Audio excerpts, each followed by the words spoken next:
नमस्कार। लोकसभा चुनाव की रणभेड़ी बज चुकी है। सभी राजनीतिक पार्टियां लगातार मीटिंग्स कर रही हैं। इस वक्त हमारे साथ बीजेपी प्रदेश प्रवक्ता श्री प्रतुल सहदेव हमारे साथ हैं। सर, जोहार आपके और आपके दर्शकों को।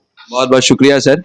तैयारियां शुरू हो चुकी हैं। 14 का लक्ष्य है, बड़ा लक्ष्य है। 12 पे आप हैं। सीता और गीता को भी अपने खेमे में कर लिया। क्या 14 इस बार मिल रहा है? देखिए, इससे पहले भी अगर आप दो चुनावों को देखेंगे तो 2014 और 19 की बात करें तो उस बार भी हम 12 सीटें जीते थे। पिछली बार अलायंस के साथ 12 सीटें जीते थे और 2014 में हमने अकेले 12 सीटें जीती थी। पिछले चुनाव में तो शिबू सोरेन जी, जिसके नाम पर झारखंड मुक्ति मोर्चा पूरे प्रदेश में वोट मांगती है, वही चुनाव हार गए थे दुमका से। और हमारे जो जीत का प्रतिशत है, अगर आप गोड्डा से शुरू करें तो 52-53% से, अगर धनबाद चले जाएं तो वो 64 से 65% के बीच हो जाता है। यानी हमें 50% से ज्यादा वोट 10 सीटों पर आए थे।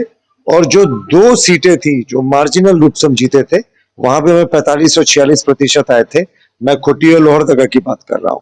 तो हम बड़े कंफर्टेबल थे। और इस बार तो हमने राष्ट्रवाद के एजेंडे को आगे बढ़ाया है। राम लल्ला 500 वर्षों के बाद विराजमान हुए हैं। हमने 370, 35 से ट्रिपल तलाक, जो जो चीज कहा था, मोदी की गारंटी थी ना, वो हटाया। और हम लोगों ने विश्व की सबसे बड़ी योजना आयुष्मान योजना, मेडिकल इंश्योरेंस, वो दी। अब गरीब और अमीर एक ही साथ इलाज करा सकते हैं एक ही अस्पताल में। हम लोगों ने लगातार महिलाओं के आंसू पोंछने का काम किया उज्ज्वला योजना से।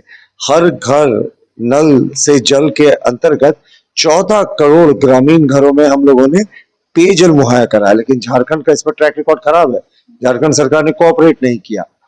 और इसके अतिरिक्त आप देखिए, जितने भी योजनाएं रही हैं, अगर वो आप बात करें कोविड काल की, तो 250 करोड़ हम लोगों ने कोरोना का वैक्सीन देशवासियों को मुफ्त लगाया। और 100 से ज्यादा देशों में इसका हम लोगों ने इसको भेजा, इसको एक्सपोर्ट किया। तो ये मोदी जी का बदलता देश की कहानी बयां करता है। और हम लोगों ने 11 करोड़ किसानों को, जो प्रधानमंत्री कृषि आशीर्वाद योजना है, उसका सीधे तौर पर लाभ दिया। उनके खाते में सीधे पैसे जाते। इस पर भी कांग्रेस को आपत्ति थी। हम लोगों ने विश्वकर्मा योजना शुरू की कि जहां बिना गारंटी के छोटे कारीगर, नाई हो, कुम्हार हो, उनको लोन मिल सकता है। और बस मैं समाप्त कर रहा हूं। इतनी योजना है कि आपका समय बहुत चल जाएगा।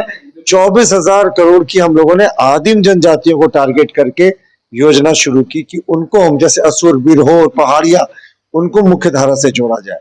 तो एक तरफ हमारा राष्ट्रवाद का एजेंडा, दूसरी तरफ गरीब कल्याण की योजना है। तो हमें तो लगता है कि 14 नहीं 15 की बात करें, क्योंकि 15 में हम गांडे को भी जोड़ना है। तो कल्पना सोरेन को कितना बड़ा चैलेंज मान रहे हैं आप अपने अपने एंड से? क्योंकि लगातार विपक्ष कह रहा है, आपने बहुत अच्छा ट्रैक रिकॉर्ड गिनाया, लेकिन लगातार विपक्ष कह रहा है कि बीजेपी के पास हिंदू मुस्लिम को छोड़ के या मंदिर मस्जिद को छोड़ के कोई मुद्दा ही नहीं है, जैसा कि आप लगातार इतना अच्छा ट्रैक रिकॉर्ड सुना रहे हैं।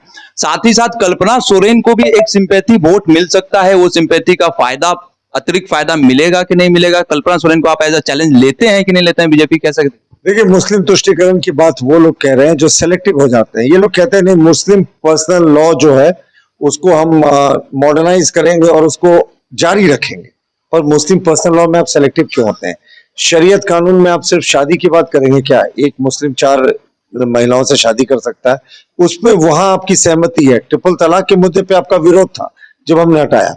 तो शरीयत कानून में तो ये भी है कि चोरी करने वाले के हाथ काट दिए जाए। उस समय कांग्रेस कहती ना साहब, ना हाथ मत काटो, यहाँ पे इंडियन पीनल कोड यानी भारतीय दंड संहिता लागू हो। इसी तरीके से है कि चोरी डकैती करने वाले को, बलात्कार करने वाले को चौराहे पर पत्थर से मारकर मार डालो, ये शरीयत कानून में है। उसमें भी कांग्रेस कहती नहीं साहब, यहाँ तो आईपीसी और सीआरपीसी लागू होना चाहिए या भारतीय दंड संहिता। तो आप सेलेक्टिव नहीं हो सकते। और जहां तक कल्पना सोरेन जी की बात है, तो कल्पना सोरेन जी राजनीति में नई नई आई है। कोई मैं व्यक्तिगत टिप्पणी बिल्कुल नहीं करता। ऐसे भी हमारी पार्टी व्यक्तिगत टिप्पणियों से परहेज करती है।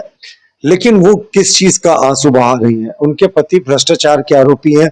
कोई स्वतंत्रता संग्राम या किसी जन आंदोलन में गिरफ्तारी नहीं हुई।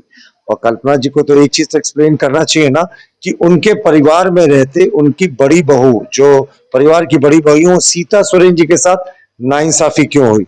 और कल्पना सोरेन जी के सामने 70,000 करोड़ का घपला घोटाला हो गया। वो मुख्यमंत्री जी की पत्नी थी और उनको इसकी जानकारी नहीं, जबकि कई बार मंचों में वो देखी गई उनके साथ। तो कल्पना जी को ये सारी चीज एक्सप्लेन करनी होगी कि ये जो आंसू ये कह रहे हैं, तो रूपी सोरेन के आंसू कहाँ चले गए थे, जो आदरणीय शिबू सोरेन की पत्नी थी, जिनको कांग्रेस ने फर्जी मुकदमों में 2 बार जेल भेजा था। तो उस समय रूपी सोरेन के आंसू किसी को क्यों नहीं दिखे थे? सीता सोरेन के आंसू नहीं दिखे थे। आंसू की बात करेंगे ना तो बाहर दूध तलक जाएगी। थैंक यू सर, बहुत बहुत शुक्रिया और बहुत बहुत शुभकामनाएं आपके लिए। Thank you.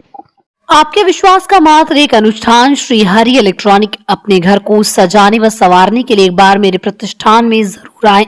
गढ़वा आपके विश्वास का मात्र एक प्रतिष्ठान श्री हरि इलेक्ट्रॉनिक शॉप में इलेक्ट्रॉनिक सामानों की खरीदारी करें।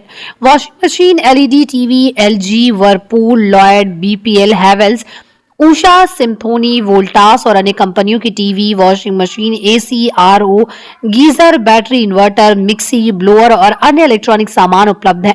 श्री हरि इलेक्ट्रॉनिक शॉप में हर वैरायटी और ब्रांड्स के इलेक्ट्रॉनिक सामान आपके लिए उपलब्ध है। यहाँ आप अपनी आवश्यकताओं के हिसाब से TV, washing machine, AC, geyser, inverter, mixie, blower और अन्य इलेक्ट्रॉनिक उपकरण की खरीदारी करें। हमारा पता है मेन रोड, गढ़वा।